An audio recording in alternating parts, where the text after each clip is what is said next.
caminhando e entendendo como as coisas se processam,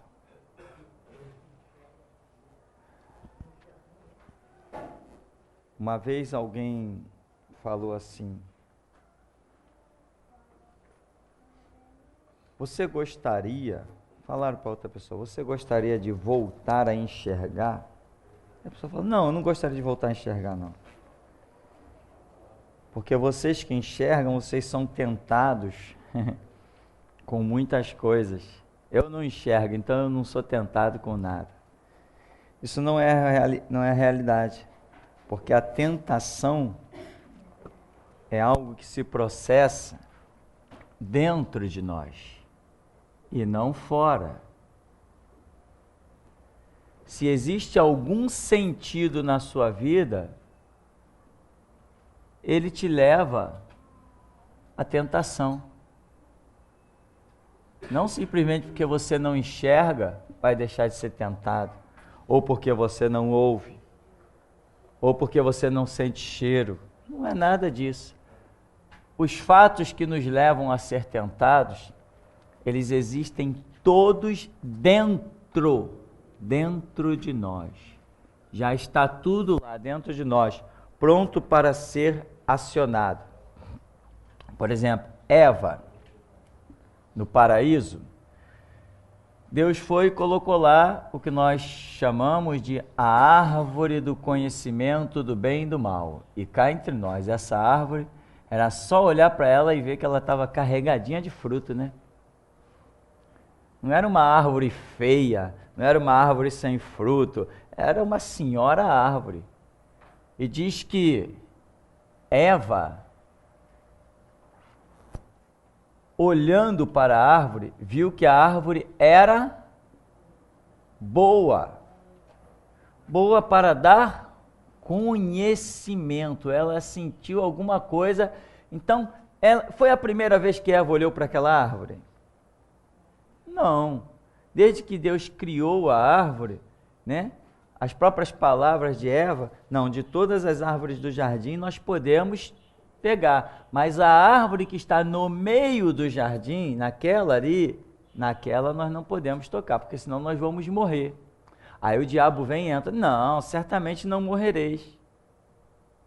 Isso era um sentimento que estava dentro de Eva.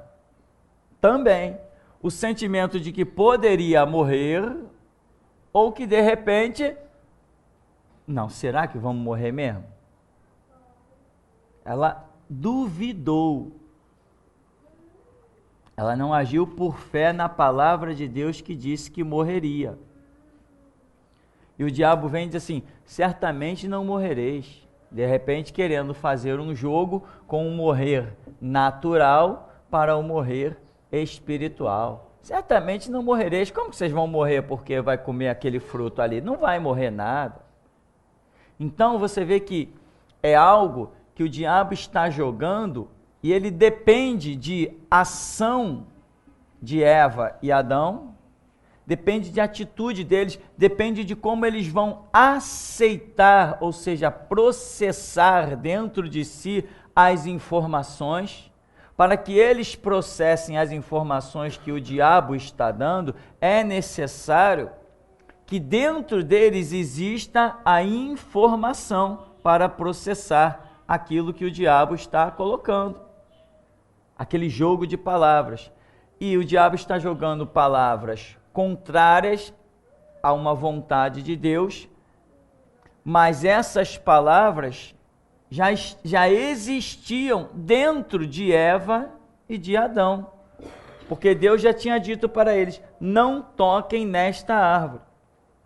Essas palavras já estavam dentro deles, ou seja, o erro já estava dentro deles. Amém? Não foi o diabo que jogou o erro para dentro de Adão e Eva. Esse erro já existia dentro deles. Eles já sabiam, já tinham conhecimento que se tocassem, morreriam. Foi o diabo que trouxe essa informação? Não, eles já tinham essa informação. Então eles já sabiam que não deveriam tocar. O diabo vem e tenta fazê-los sufocar a informação correta por uma errada. Eles já conheciam a correta e conheciam a errada? Já conheciam. Eles sabiam qual era a atitude certa, qual era a atitude errada. Então Deus, quando criou Adão e Eva, já criou dentro deles o bem e o mal, o certo e o errado. E o diabo está aí, o Espírito Santo está aí o dia todo, né? O Espírito Santo tentando nos convencer do pecado, da justiça e do juízo. Do outro lado, o adversário, o diabo, também está tentando apagar da nossa mente que não há pecado, tentando dizer que não há pecado, tentando dizer que não haverá justiça e não haverá juízo. Vivamos, comamos e bebamos e morramos. É tudo que resta para o homem. É a filosofia de Satanás. Por exemplo, Buda, a doutrina de Buda e a doutrina de outros ali do Oriente, umas coisas, o hinduísmo, eles têm segmentos da sua doutrina que dizem que não há pecado. Ou seja, tudo que o homem quiser fazer, ele vai e faz. Não existe pecado. E eles buscam isso, quer dizer, uma doutrina completamente inspirada por Satanás, tentando fazer com que o homem sufoque a palavra de juízo, justiça, de santidade que existe dentro dele. Então, certo, errado, profanações, santidade, tudo isso já existe dentro de cada um de nós. Eu vou abrir um espaçozinho para saber se alguém tem alguma pergunta, senão nós vamos seguir, hein? Alguém tem perguntas a fazer? Por hora não, temos aqui. Vamos ver aqui uma pergunta. É uma pergunta do Santos. Pastor, por favor, algumas pessoas ouvindo o seminário gravado ouviram o Senhor dizer que no Ministério Geração Jesus Cristo passaram pessoas que já não estão e quiseram voltar, porém o pastor não aceitou e estão confundidas em relação à parábola do filho pródigo. Eu não sei responder, o Senhor pode respondê-los? E só para compreender melhor a pergunta que eu fiz, as pessoas que ouviram estão confundidas, porque a parábola diz sobre voltar, e o pastor disse para não voltar. Veja bem, eu já falei, né? O que as pessoas precisam? Estudar, caminhar. Na igreja existem regras. E como eu sempre digo, não interessa o que esteja escrito, interessa o que Deus me manda fazer. Ah, mas está escrito, não me interessa, ninguém precisa citar Bíblia para mim, porque eu sei muito bem o que está escrito. O que Deus me falou, isto é o que vale, isto é o que manda. Porque senão, sabe o que acontece? Vai ter gente que nem hoje, temos aí várias igrejas no Brasil, os camaradas que nem palhaço, botando o quipar na cabeça, aquele chapeuzinho do judeu, se vestindo de pano de saco e celebrando a Páscoa. Um bando de palhaço que não tem nada a ver com o cristianismo. Por quê? Porque está escrito. Não tem essa de estar escrito. Nós vivemos todo dia uma revelação. Todo dia Deus nos confirma a palavra que é viva e eficaz, se move. Então, eu não vou me deter a uma palavra dada 2000 anos atrás para a realidade do que Deus esteja operando hoje. O que nós já temos visto na Escritura? Que existem mudanças de dispensações. Um foi o tempo do Êxodo, outro foi o tempo de Juízes, outro foi o tempo dos reis, dos grandes profetas, outro foi o tempo de quando Jesus prega em Jerusalém, quando os apóstolos saem de Jerusalém. Tudo existe um tempo determinado em que Deus age de forma diferente. Então, hoje nós estamos vivendo 2013 da era cristã. O que foi dito há 2000 anos atrás? Não me interessa. Me interessa o que Deus me diga hoje. A palavra de 2000 anos atrás só tem valor se ela me for confirmada hoje. Então aqui na igreja como funciona? Saiu calado, volte a hora que quiser. Saiu falando, se ousar sentar aqui dentro, eu ponho para fora. Se sair falando mal da igreja, sair falando mal de irmão, sair falando mal do ministério, eu ponho para fora, eu convido a se retirar. Rua! Porque a igreja aqui não precisa de membros. A igreja aqui precisa de servos de Cristo que deem a vida pelo Evangelho. É diferente. Por aí as igrejas estão lotadas de membros. A Universal deve ter sei lá quantos milhares ou milhões de membros. E nem igreja é considerada, nem por mim, nem pelo Cristo que eu sirvo. A Mundial está comprando agora aí canal de televisão, tem dinheiro e tem pessoas que não acabam mais, nem igreja não é. E no entanto, quando Jesus vira para nós aqui meia dúzia, ele chama de igreja do meu Pai. É bem diferente. Por quê? Porque eu não estou vivendo na ilusão. Dá o teu tudo, sacrifício, túmulo de Lázaro, o cerco da cidade de Jerusalém, está cheio de palhaços por aí. Aqui não, aqui eu vivo a revelação de cada dia. Entende?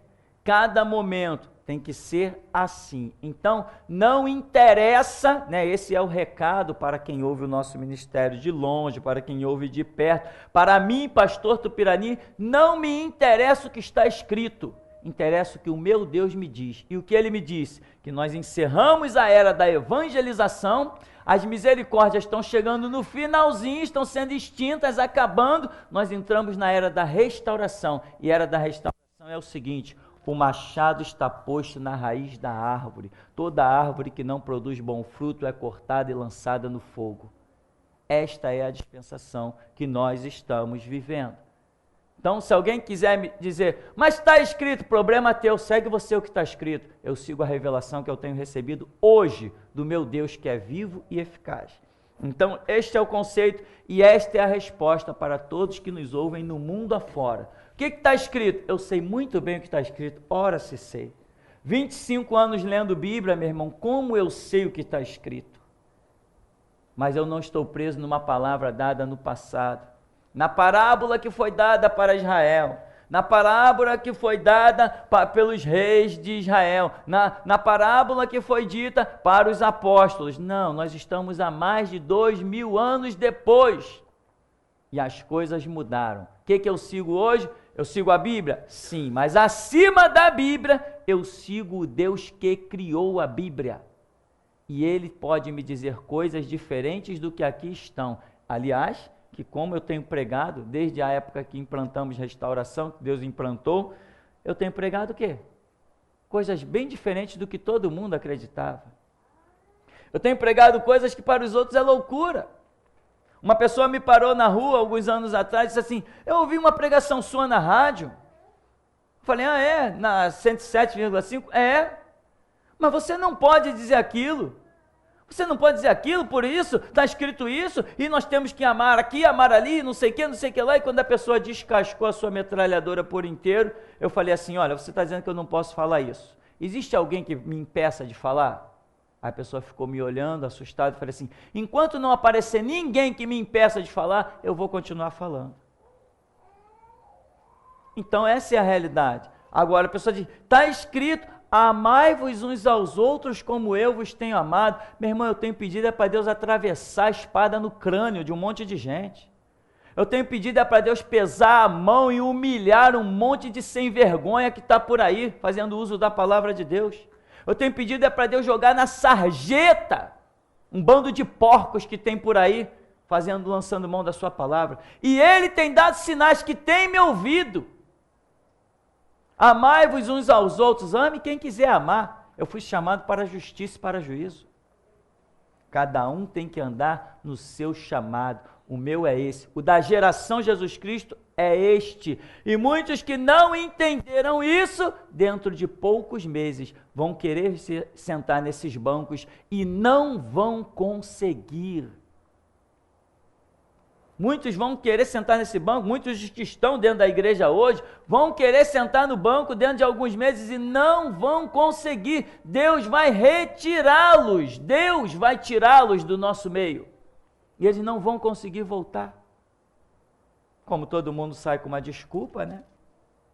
Mas é o fato. Então, para mim, está escrito, nem me diga, não me interessa o que está escrito. Eu ando na revelação que o meu Deus tem. Eu tenho explicação para tudo que está escrito, mas eu não tenho tempo para dar explicação. Quem quiser aprender, tem que pagar o preço. Vai lá no www.seminario1.com, pague seu preço lá. Se não pagar, a carruagem vai passar, meu irmão. Nós vamos seguindo em frente. É uma pergunta do Silva. Pastor, relacionada às lideranças caídas, como discernir quais são e como estão? É um pastor que vive no pecado e prega a palavra. Há salvação para o povo? Veja bem, essas são perguntas que estão lá, tá? www.seminario1.com. Não vamos parar mais para responder isso. O preço vai ter que ser pago. Quem não pagar o preço vai ficar para trás, vai ser cortado, vai ser posto no caixão, vai ser fechado e vai ser sepultado. Acabou-se o tempo das misericórdias. A voz da restauração já está toda pregada, gravada e disponibilizada na internet. Quem não pagar o preço pode descer à sepultura. Eu falei desde o começo que geração Jesus Cristo era uma geração de estudo. Por isso fundamos, como um dos grandes atos que nós tivemos, o primeiro foi fundar uma biblioteca com milhares de reais em livros. Quem não pagar o preço pode esquecer, e nem eu não tenho mais paciência para dar resposta. Tem mais perguntas? É uma pergunta da Rosimar. Como os discípulos de Jesus Cristo conseguiram passar por prova tão difícil? Era somente pela fé e a oração que eles davam a vida pelo Evangelho? Não, não é só pela fé e oração e tal, não. É por se apaixonar pela verdade e pela justiça. Bem-aventurado que tem fome e sede de justiça. É isso é uma boa terra, isso é o nosso caráter, que nós entendemos que a verdade tem que prevalecer. Isso já é um conceito que já está semeado dentro de nós desde a criação, desde que viemos à existência, isso já está dentro de nós. Por exemplo, o homossexual, ele sabe muito bem que ele não deveria ser um homossexual, a lésbica sabe muito bem que não deveria ser lésbica, eles ficam lutando contra eles mesmos, aquela luta interior o tempo todo. Vai chegar uma hora que o machado de Deus desce na raiz e acabou a história. Então, vencer as lutas, vencer as provas é quando você se apaixona pela justiça, e como se você se apaixonasse por uma mulher ou por um homem, que você diz assim: eu daria a minha vida por essa pessoa, eu sou apaixonado por ela, eu faço tudo por ela, eu dou o mundo aos pés dessa pessoa. Você tem que fazer a mesma coisa por Jesus Cristo, se é que nós entendemos que Ele nos resgatou das garras do diabo, das opressões que esse mundo tem a oferecer. Você sabe o que é você andar nesse mundo respirando sem se importar com o vírus? Você sabe o que é você botar o teu carro na estrada sem se importar com os acidentes? Você sabe o que é você não estar nem aí porque você não tem um dinheiro para pagar um plano de saúde, porque o teu Deus é Jeová Rafa, o Deus que cura? Você sabe o que é isso? Agora, tem gente que vive debaixo dessa nuvem, mas não discerne essa nuvem. Eu sou ardentemente apaixonado por Jesus Cristo. Os delegados e juízes que o digam. Quem que não fosse apaixonado por Jesus Cristo faria aqueles vídeos? Quem que não tivesse plena convicção? Agora, as pessoas caminham na igreja há 5 anos, 10 anos, 20 anos e nunca estão prontas para porcaria nenhuma. Marco Feliciano estava lá se lamentando que tem 15 igrejas, não teve um que se levantou para fazer uma passeata, para gravar um vídeo em favor dele, para falar alguma coisa. 15 igrejas, não teve um que se levantou. Culpa dele.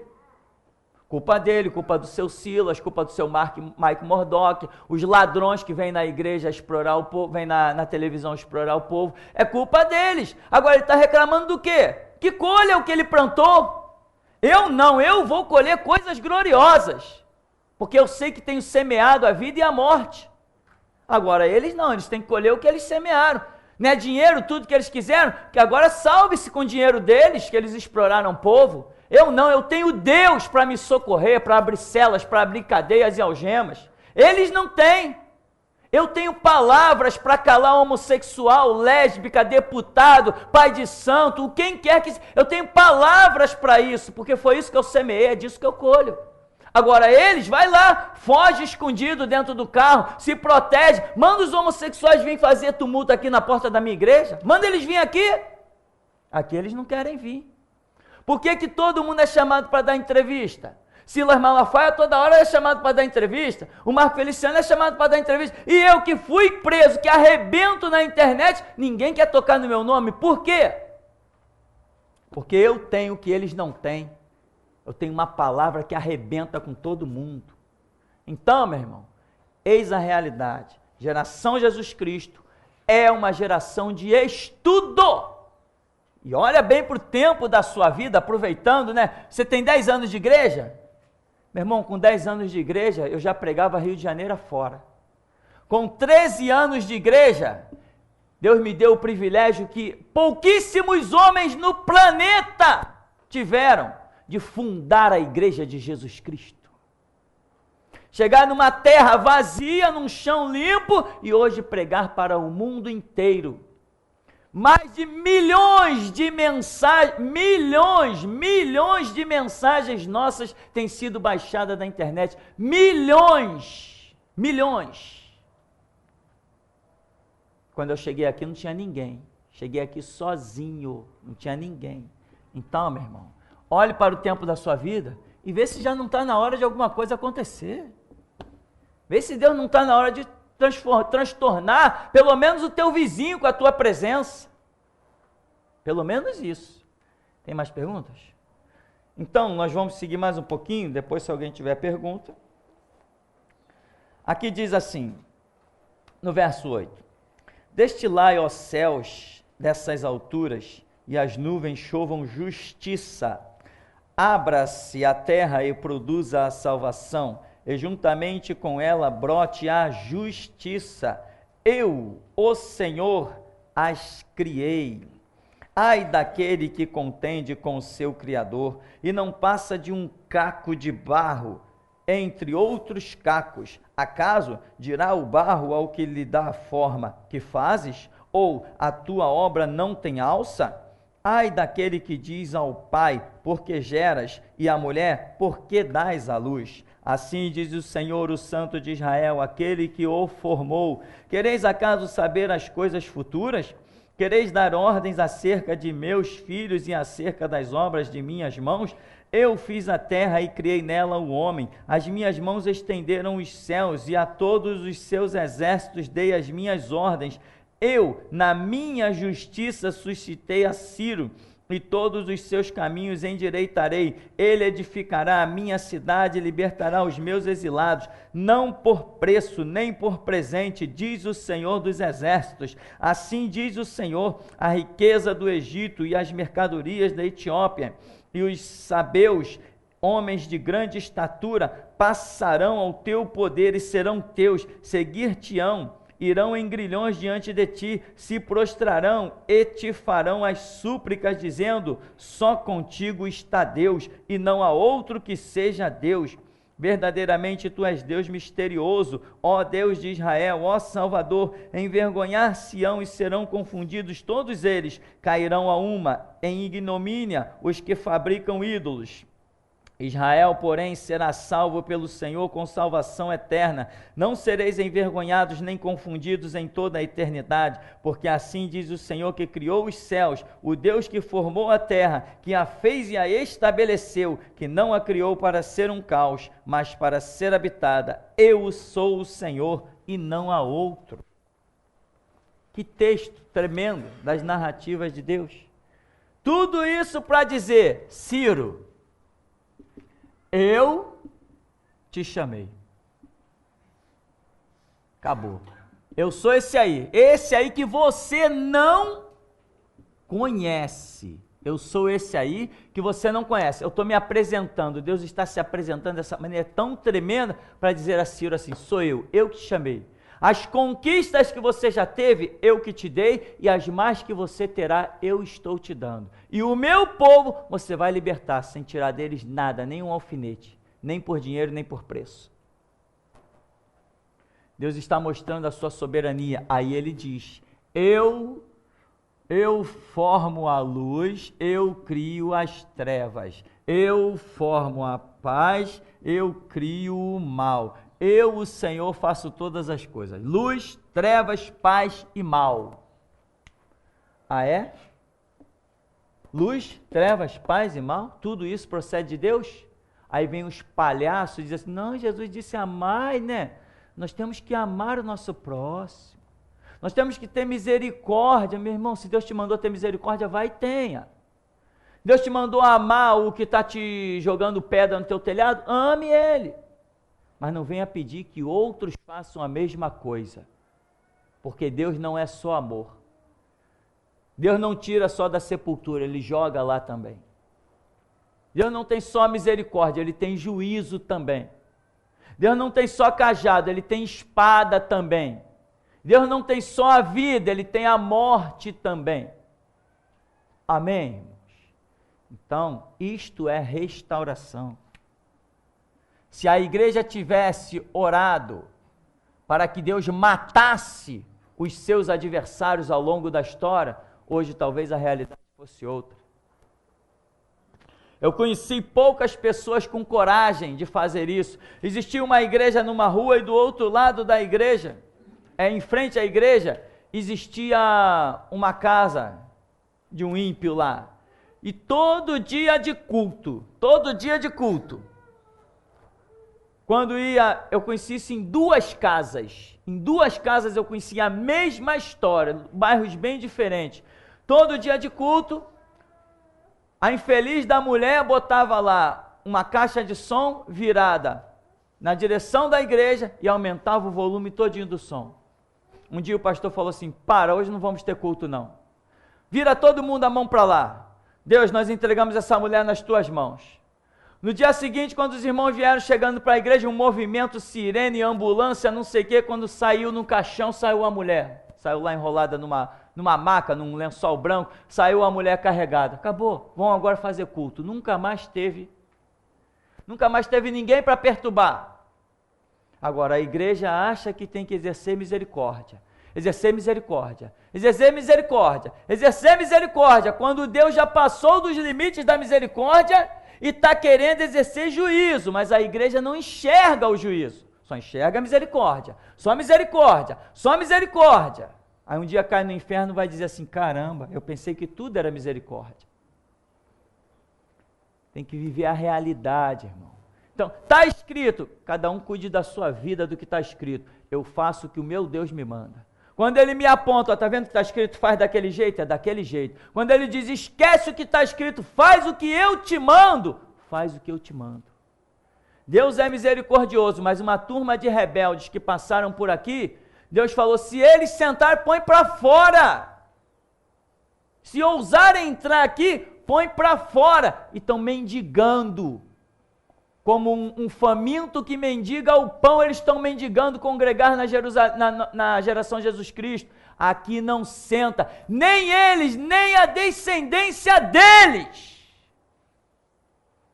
nem filhos, nem netos deles pisarão, sentarão nestes bancos. Isso aqui é privilégio para muito poucos. Isso aqui não é para qualquer um. Se eu tenho dito que gente daqui Deus vai botar para fora, que dirá esses que aprontaram se vão sentar aqui, mas não senta mesmo. Nem que seja no braço, eu ponho eles para fora, nem que seja no braço, mas eu ponho para fora. Temos que aprender a seguir ordens e não regras que foram dadas há milhares de anos atrás. Deus não é velho, Deus não escreveu um testamento e nunca mais mudou. Ele mudou sim, ele disse que Israel seria a luz para todos os povos. Cadê? Cadê a luz de todos os povos? Cadê Israel? Israel é um lixo, é uma vergonha. Israel é um palco de Satanás. Israel é uma profanação. Cadê a luz de todos os povos?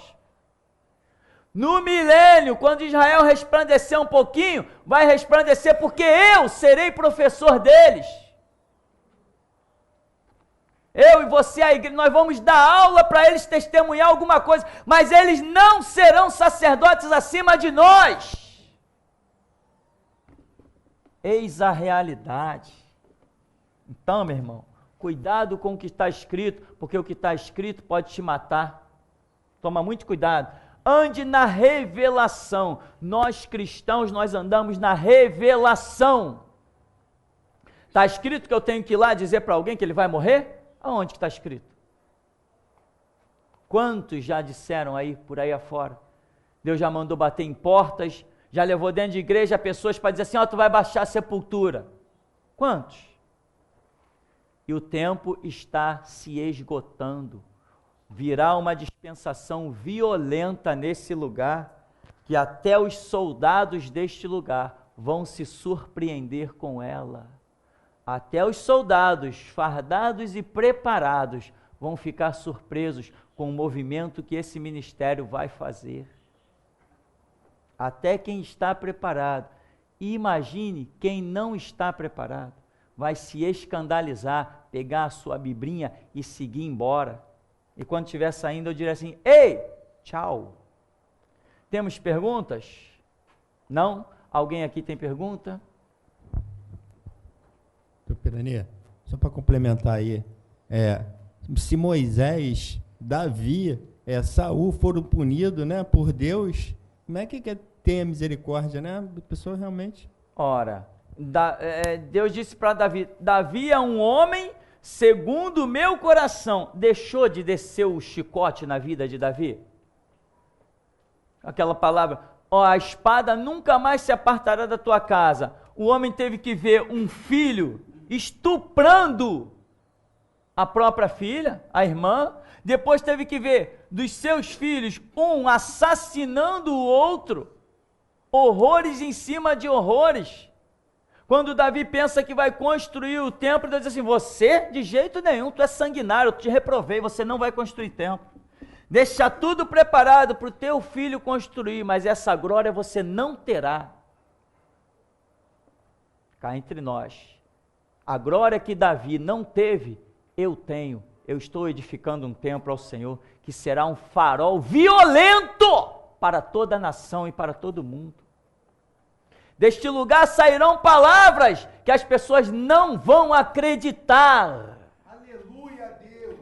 Deste lugar sairá um mover do Espírito tão violento, que só virá para esse lugar os verdadeiros dos verdadeiros. Quem quer passear não vai nem conseguir chegar aqui. Vai ter medo só de ouvir as pregações. Aleluia, Deus. Eu não vivo de dízimo, eu não vivo de oferta. O meu combustível é o sangue de crentes derramado em favor do Evangelho. Este é o meu combustível. Então, meu irmão, eis a realidade. Alguém tem perguntas? Ninguém? Bom, então nós vamos orar, encerrando. Já que ninguém tem mais perguntas, chegou alguma aí? Um comentário? Leia o comentário, então. É um comentário do Edson. Eu confirmo esta palavra do pastor em minha vida. São 5 anos de banco na geração Jesus Cristo. Escuto o áudio do Seminário 1 e o áudio da Bíblia Sagrada todos os dias e ainda sinto muita sede da palavra. Serei vencedor em Cristo Jesus. Amo Jesus e a palavra de Jesus Cristo, o verdadeiro Evangelho. Amém. Eu quero recomendar aos irmãos da geração Jesus Cristo, só isso, né? Uma recomendação breve. Nós temos na internet uma pasta, quando você acessa www.seminario1.com, existe uma pasta intitulada Restauração e uma pasta intitulada Assembleias. Essas duas pastas são fundamentais para entender o que é restauração, viver e poder ir adiante. Quem não entender que nós atravessamos uma nova dispensação, quem estiver confundindo isso aqui com qualquer outra igreja, ou me confundindo com um pastor, não vai adiante. Eu não sou um pastor. Eu não fui chamado para ser pastor. Pastores eram babás, eu não sou babá. A minha filosofia é diferente. Eu dou alimento para que fique de pé. Se não ficou e caiu, dá licença, eu tenho mais o que fazer. Eu não sou pastor, não sou babá de ninguém. Então tem que ir ali e entender que mudou a dispensação, e se mudou a dispensação, mudou o conceito de liderança. Mudou tudo. E essa pasta aqui, Assembleias também, é para entender, para dar entendimento, é mesmo Assembleias de Deus, para dar um entendimento que nós não temos parte com essa raça, não temos parte com os assembleianos. Eu não me mancho, eu não me misturo, eu não me sujo com eles. Eu não sou igual a eles. Eu não sou pastor igual aos assembleianos. A minha igreja não tem mancha nas vestes igual a eles. Eu não sou irmão deles. Aleluia. Eu não me presto para o lixo que eles se prestam. A minha igreja não é palanque de político. E eu vou lançar agora ainda na internet, já conversei com alguns irmãos, uma pasta intitulada Milênio. Vamos organizar as mensagens que falam sobre milênio e também vamos colocar essa pasta intitulada Milênio lá na internet. Irmão, quem não entender isso aqui, pode fazer as malas e partir, porque não vai a parte alguma. Deus falou nesse ministério que as mensagens da restauração, aquilo que a pessoa precisa para ser um restaurador, já estavam todas completas. E eu peguei essas mensagens e joguei na internet. Então, a pasta intitulada Restauração e a pasta Assembleias, elas são o que encerra a visão da restauração. E ainda vou acrescentar lá a pasta Milênio, que é para a pessoa entender ainda mais a glória que está proposta. Depois que essa dispensação da restauração passar, nós teremos a oportunidade de desfrutarmos do retorno com Cristo para a dispensação do milênio. E cá entre nós, você tem que ansiar. Quem anseia por fome e sede de justiça, tem que ansiar pelo milênio, quando você poderá chegar nessa terra e dar ordem a generais, a juízes, a capitães, advogados, a quem quer que seja, líder do Estado-Maior da Força Armada, você vai dar ordem para ele. Você quem? Você que receber o privilégio de voltar no milênio. No milênio nós teremos uma autoridade fora do comum. Sabe o que é autoridade? A autoridade tem quem não precisa de arma. Isso é autoridade. Autoridade é aquele que com o poder da sua palavra realiza as coisas. É assim que nós seremos semideuses. Amém? Vamos orar então agradecendo em nome de Jesus.